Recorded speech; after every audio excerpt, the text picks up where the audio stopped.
File your taxes. Yeah, go file your taxes.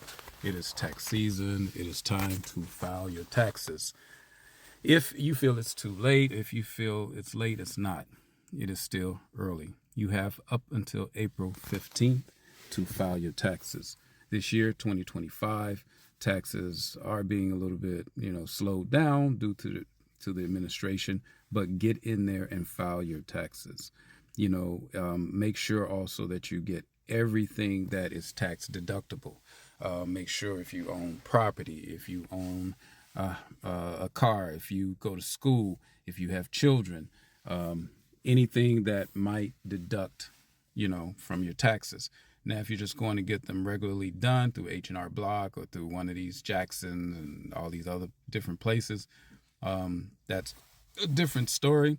If you're doing them yourself, that's another story. If you have a really good tax preparer, then good for you.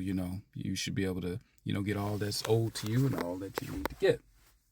But all of us that are not so fortunate where, you got to rely on a certain system, they may be really, going through a fine line. They may not be so, well, educated in everything about taxes. They just may be going through the basics.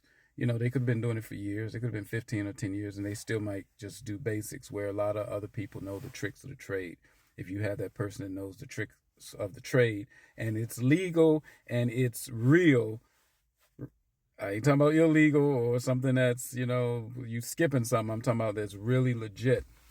Then, by all means, you should go and use that type of preparer. Also, make sure that if your children are in school and say they're out of high school, past the age of 18, make sure, and they're still living at home, make sure that they do, include them, because you should be able to get a write-off for that. Now, all that other complicated stuff where people are divorced and you got a certain kid that lives with a certain person or a certain kid away from school, all that other stuff, I don't know about that. You have to ask your preparer about that. That's why you need to include all that, because I have a child, and not a child, but she's in college, but forever be my child, right? But we were able to get extra money and a write-off because she was still in school, and she's still, from time to time, she's in school, and because she stays with us or has her residency with us. But the thing is, that is a write-off, and it helps. Every little bit helps.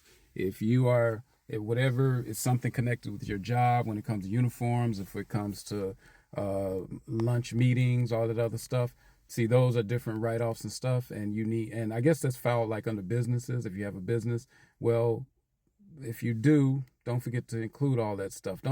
Because there may be things that you are forgetting to include that you can use as a write-off, and you do it or include it with your business. If you have a business, and say if you have a business meeting and you go have a dinner, well, that dinner is a business meeting, and that's a write-off.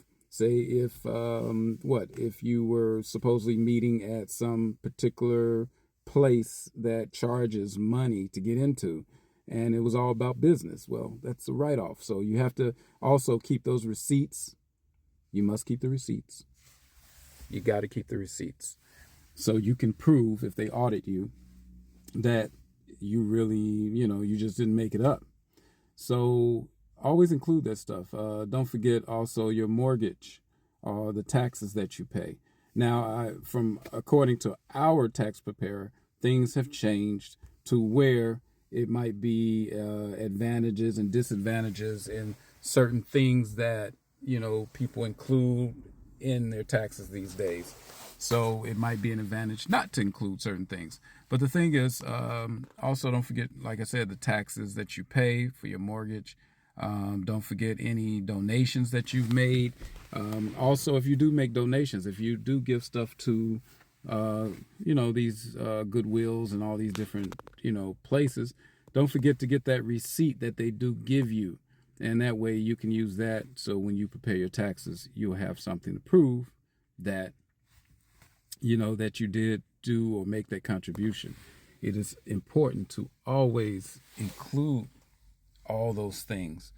Don't leave anything out. If you purchase a new car, or if you made a big purchase of any kind, you know, don't forget to leave those things out. Now, I can't sit here and give you the prices and tell you like, hey, that was a purchase of $100. You should include that. Your tax preparer knows the amounts and knows, what is a write-off and what's not, or what to include, what not, what would make a difference or what not, things like that.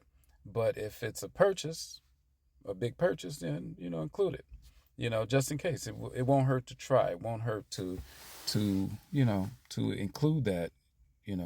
Why would it hurt? Same thing. And what they're going to do, penalize you for trying, penalize you for, so it's not too late.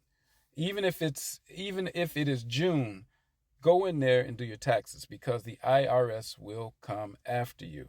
They will be sending you letters. They will try to probably even garnish possessions that you have, and money, I should say, and use whatever big, like your house or something, and try to sell that and get the money for it. But those are extremes, and those come later down the line. But these are threats that they do make, and they, if they come through, I don't know. I never did investigate that, but the threats are real. Those happen. Letters do happen where they do send you a letter and say, hey, if you don't pay this, we're going to get your house sold and get the money from that, in so many ways. But the thing is, this is tax season. Take advantage of it. Don't sit there and think that you got money sitting there that you paid to the government that is owed to you. And then again, a lot of you, or some of you do, not a lot of you, but some of you do owe money. So I know you're not too fast to file that. But, you got money coming to you. So if you got money coming to you, file those taxes. I know you got to pay some money. Learn how to do them for free. They have online tax preparations, all online. So you can do that if you don't want to pay any money. And also they have people out there that will, do your taxes for you and won't charge you an arm and a leg. So, the struggle is real. 2025, do your taxes. Like I said, I don't care if it's late. Do them. I don't care if, because some people feel after the deadline, oh, well, why should I do them? Don't wait till next year. It's a big headache. I've been there, done that. It's a big headache. It's a big to-do thing. Not only that, you got to pay for the previous taxes, and then and it's a separate charge for the new taxes. So these places are not going to charge you off. If you had 2 different seasons that you missed, they're not going to charge you with one payment. They're going to charge you each year. Each year, they're going to charge you for that particular year of taxes. So get them done. Hurry up.